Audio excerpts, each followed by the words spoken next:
पाणी आलो छो आहे? उन सुवाल जो हिकिड़ो जवाबु आहे हीअ आहे त जॾहिं तव्हां पाणी खे छुओ था इहो आलो महसूसु थिए थो, छाकाणि त तव्हांजे आङुरियुनि जूं चोटियूं तव्हांजे दिमाग़ खे ॿुधाइनि थियूं त अहसासु आलाण वेट जो आहे। जिस्म जो तंती स्थिरेश थो, बल्कि लहरनि वसीले तव्हांजे चौधारी दुनिया बाबति चमड़े खां तव्हांजे दिमाग़ ॾांहुं हर वक़्तु पैगाम उमाणींदो रहे थो। असां उनखे तव्हांजे छुअण जे हिस सेंस ऑफ टच सॾियूं था। तव्हांजे छुअण जी हस जॾहिं का शइ ख़ुश्क, गरम या थधी, सख़्तु ऐं लसी हुजे थी त उन बाबति पिणु ॿुधाए थी। पाणी आलो महसूसु थिए थो, तंहिंजी माना पाणी हिकु पाणियाठि लिक्विड आहे, पर पाणियाठि त फ़क़्ति ॿुड़ी ऐं 100 डिग्री गर्मी पद जे विच में आहे। ॿुड़ी गर्मी पद डिग्री ते उहो पाणी ठोस बर्फ़ थी वञे थो। जेकॾहिं तव्हां बर्फ़ जी टकिरी खे फ्रीज़र मां कढी कमरे जे गर्मी पद में पीअण लाइ रखो त बर्फ़ गरम थियणु लॻंदी ऐं ॻरणु शुरू कंदी। ॻरण जो इहो अमल उनखे वरी पाणियाठि बणाए छॾींदो, ऐं जॾहिं किटली में पाणी 100 डिग्री गरम थिए थो, उहो गैस जंहिंखे बाफ़ सॾिजे थो बणिजी वञे थो। जेकॾहिं असांजी अखियुनि आॾो ॾिसण में न ईंदी आहे, जॾहिं तव्हां किटली मां बाफ़ ॿाहिरि निकिरंदे ॾिसो था, ऐं त असुल में इहा ई पाणियाठि पाणी जा ज़रिड़ा हूंदा आहिनि। जेकॾहिं किटली जे चौधारी थधी हवा लॻे थी, उहे गरम पाणी जा फुड़ा थी वञनि था। जेकॾहिं तव्हां वटि वॾी खुर्दबीन सुपर माइक्रोस्कोप हुजे त तव्हां ॾिसी सघो था त पाणी नंढड़नि ज़रड़नि यानी मालिक्यूल्स जो ठहियलु आहे। हर हिकु मालिक्यूल्स अञा नंढड़नि ज़रड़नि जो ठहियलु आहे जिन खे एटम सॾिजे थो।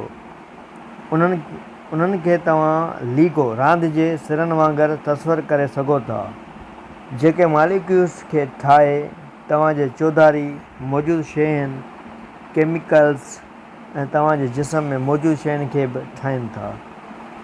पाणी जी हर मालिक्यूल में हाइड्रोजन जा 2 एटम ऑक्सीजन जे हिकु एटम सां चंबड़ियल हूंदा आहिनि। वरी मालिक्यूल बि हिकु ॿिए सां चंबड़ियल हूंदा आहिनि, पर उहे मालिक्यूल हाइड्रोजन सां गॾु हिकु ॿिए सां गैर मेमूली अंदाज़ सां ॻंढियल हूंदा आहिनि। जॾहिं तव्हां थोरा वॾा थींदा, तव्हांखे मालूम थींदो त इहा कहिड़ी शइ आहे जेका मालिक्यूल्स खे ॻंढे थी।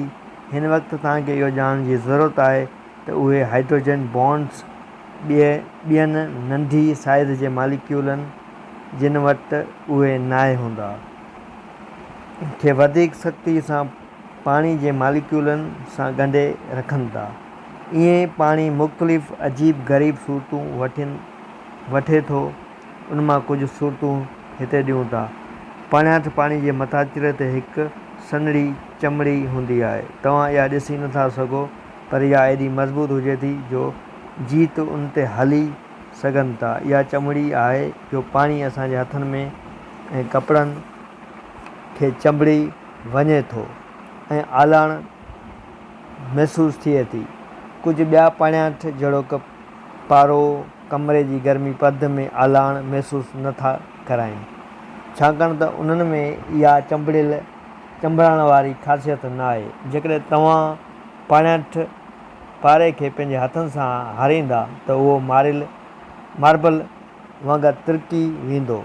ईअं हरगिज़ न कजो, छाकाणि त पारो गंदी शइ आहे। साॻिए क़िस्म जी साइज़ जे मालिक्यूलनि वारनि ॿियनि शयुनि जे भेट में पाणी वधीक गर्मी पद ते टेकी ऐं ॻरे थो।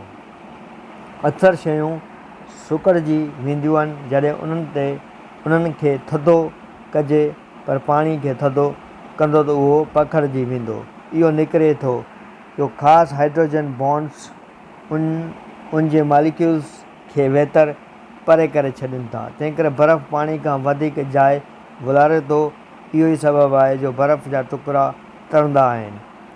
कैलिफोर्निया बर्कली में रिच सिकाली तरफ़ां कयल तजुर्बे ऐं ऑक्सफोर्ड यूनिवर्सिटी जे डेविड कलरी जे नतीजनि साबित कयो आहे त जेकॾहिं तव्हां आला थियणु चाहियो था त तव्हांखे घटि में घटि पाणी जा 6 मालिक्यूल घुरिजनि।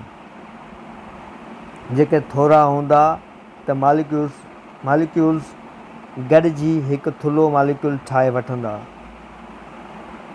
गिरोह में 6 मालिक्यूल जोड़ियो ऐं माइक्रोस्कोप में मालिक्यूल्स जो झुंड ओचितो हरकत करणु लॻंदो जेको असांखे आलो महसूसु थिए थो।